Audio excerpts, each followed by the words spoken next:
It was an unusually sunny afternoon when Max, Lila, Jaden, Sophia, and Zara found themselves at the local museum for their school's history field trip.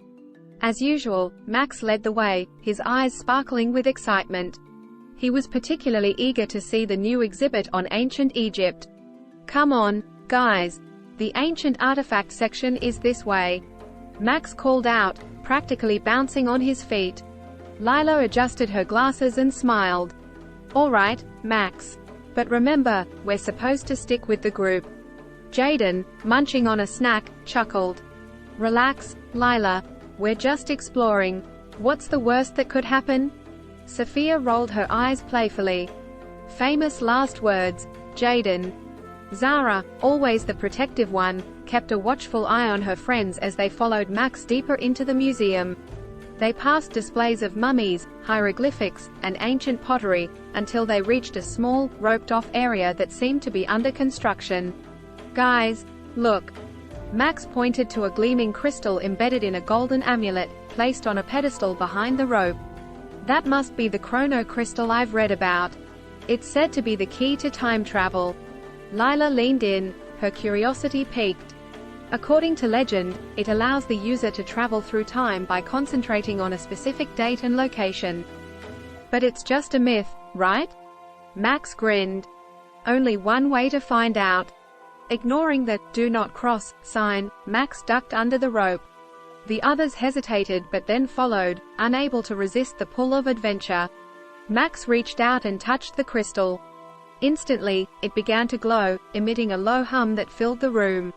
"Max, I don't think this is a good idea," Zara warned, her eyes darting around nervously. But before anyone could react, a bright flash engulfed them. When the light faded, the friends found themselves standing in the middle of a bustling marketplace under the scorching sun.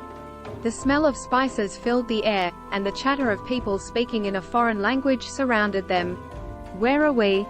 Jaden asked, his voice tinged with awe and a little fear. Sophia's eyes widened. "I think we're in ancient Egypt. Look at the pyramids." The friends stared in wonder at the towering structures in the distance. Lila was the first to regain her composure. "We need to figure out how to get back home." Just then, a commotion broke out nearby. A group of guards was chasing a young boy who had stolen a loaf of bread. Without thinking, Zara sprinted forward, catching up to the boy and pulling him into an alley. "Are you okay?" Zara asked. The boy nodded, eyes wide with fear. "Thank you. My name is Armin. I was just trying to get food for my family." Max stepped forward. "We'll help you. But first, do you know anything about a crystal that can take us back to our time?" Armin's eyes lit up with recognition. "You must be talking about the time crystal. It's hidden in the pharaoh's tomb. But be careful, there's a curse protecting it." Lila groaned. "Of course there is." Undeterred, the friends set off with Armin leading the way. They navigated through the labyrinthine streets, avoiding guards and curious onlookers. Eventually, they reached the entrance of the pharaoh's tomb, a foreboding structure covered in intricate carvings. Max turned to his friends. "This is it. Are we ready?" They nodded, each feeling a mix of fear and excitement. As they stepped inside, torches flickered to life, casting eerie shadows on the walls. Suddenly, the ground beneath them shifted, and they slid down a hidden chute, landing in a large chamber filled with treasure. In the center of the room, on a raised platform, lay the chrono crystal. But before they could reach it, a figure emerged from the shadows, a tall man with cold, calculating eyes. "Dr. Cronus," Max whispered, recognizing the rogue time traveler from the stories he'd read. Dr. Cronus sneered. "Ah, the Time Travelers Club. I've been expecting you. You see, I have plans for this crystal, plans that do not involve meddling children." Zara stepped forward, fists clenched.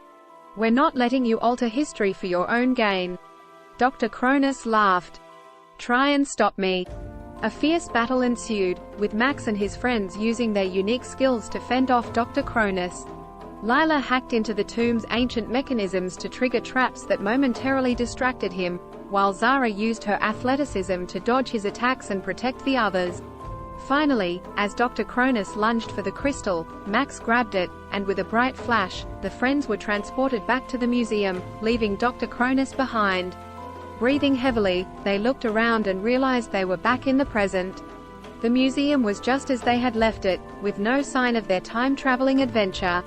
"We did it," Sophia said, her voice filled with relief. Max held up the crystal, now dull and lifeless. "We can't let this fall into the wrong hands. We'll need to hide it."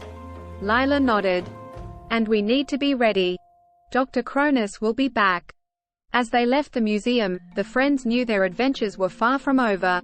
They had become the guardians of time, ready to protect history from those who sought to change it. The Time Travelers Club was born, and their journey had just begun.